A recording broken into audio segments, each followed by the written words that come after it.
Zelensky's upcoming meeting with Donald Trump at the White House has put the European Union in panic mode. And I think panic mode is an understatement.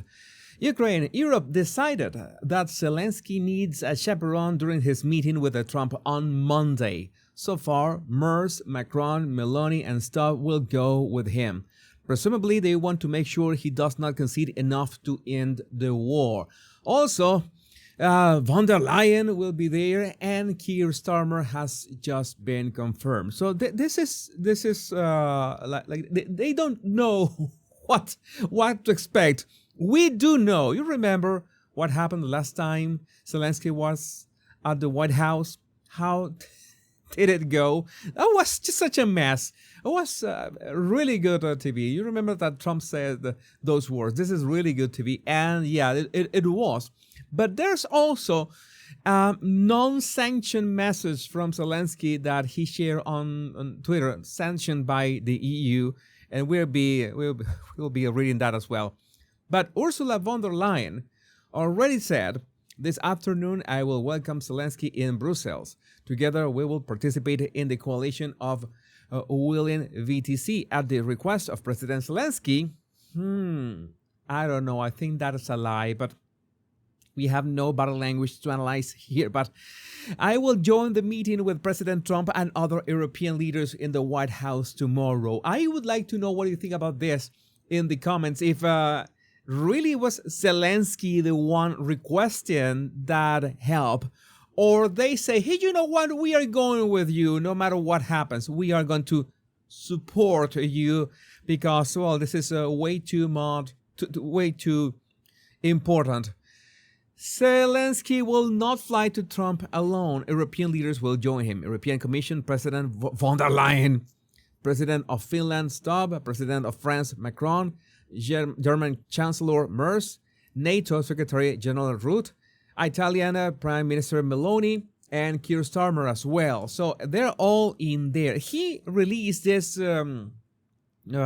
message right after this meeting with the Putin, Trump meeting with Putin in Alaska. Then I think they went into full panic mode. Not only Zelensky, which, well, he in many ways has vested interests into, let's say that the conflict continues. And at the same time, the European Union needs the conflict to continue for reasons that I already explained. Yeah, it's much easier to say, "Oh, we are in this emergency because of Ukraine." If the conflict ends, then they will have to focus on the stuff that is going at home in each of their countries, which they don't want to, because they are using the Ukraine war for many reasons, but especially as a smokescreen for, well, distraction of what is going on in their own countries. But, well, Zelensky, we had a long and substantive conversation with POTUS. We started with one-on-one talks before inviting European leaders to join us. So he can't even have a Zoom meeting with Trump without calling his friends. "Oh, I need my friends to join. I feel alone here. I feel so lonely." This call lasted for more than an hour and a half, including about an hour of our bilateral conversation with President Trump. Ukraine reaffirms its readiness to work with the maximum effort to achieve peace. President Trump informed about this meeting with the Russian leader and the main points of their discussion. It is important that American strength has an impact on the development of the situation. We support President Trump's proposal for a trilateral meeting between Ukraine, the USA, and Russia. And to be clear, it is our understanding that the meeting at the White House tomorrow is not going to be trilateral. It's going to be with Zelensky and Trump and, well, the whole group of the EU. That's going to be interesting. Would they let Zelensky talk? Will Zelensky wear a suit and tie this time? Well, we hope so. Ukraine emphasizes that key issues can be discussed at the level of leaders, and a trilateral format is suitable for this. On Monday, I will meet with President Trump in Washington, D.C. to discuss all of the details regarding ending the killing and the war. I am grateful for the invitation. It is important that Europeans are involved at every stage to ensure reliable security guarantees together with America. We also discussed positive signals from the American side regarding participation in guaranteeing Ukraine's security. We continue to coordinate our positions with all partners. I thank everyone who is helping. And well, it's something that I tweeted right after Trump's meeting with Putin as well. Only way I see that the EU will not derail those talks with Zelensky is that Trump has them by the balls.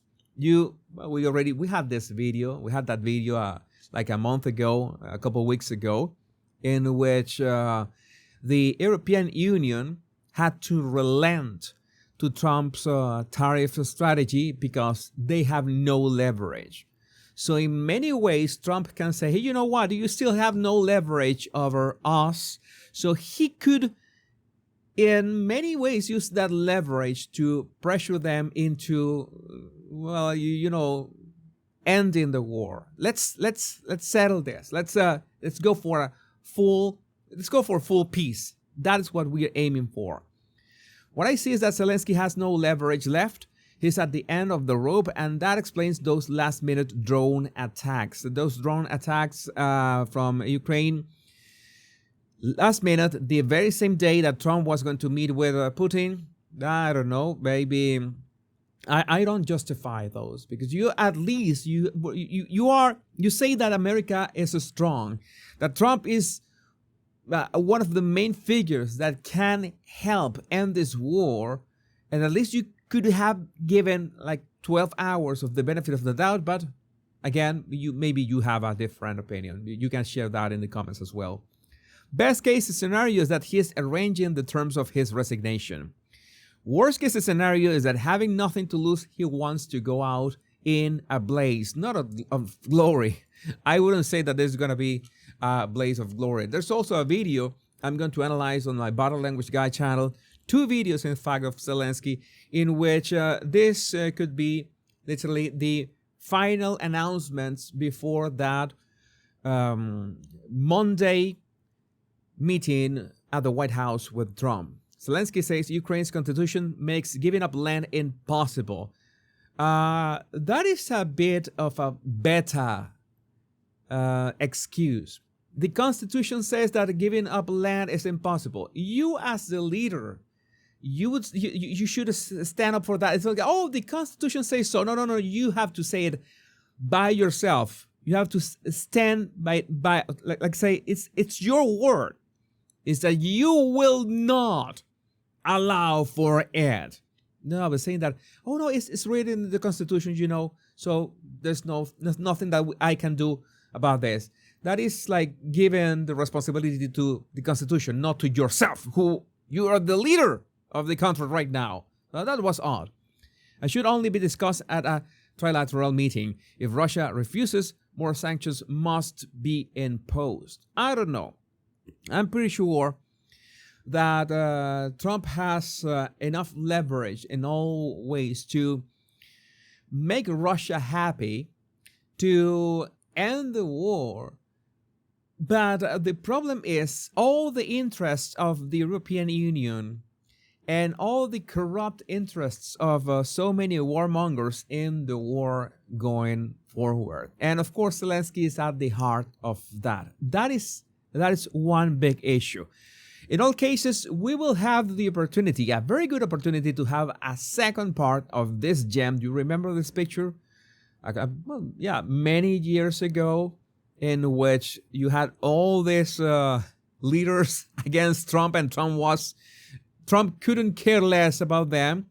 Well, this time we will have Shinzo Abe in Jedi ghost form. But again, in general, I would like to know what you think about this in the comments. What do you expect? My name is Jesus Enrique Rosas. I'm the Power Pundit. Much love and bliss.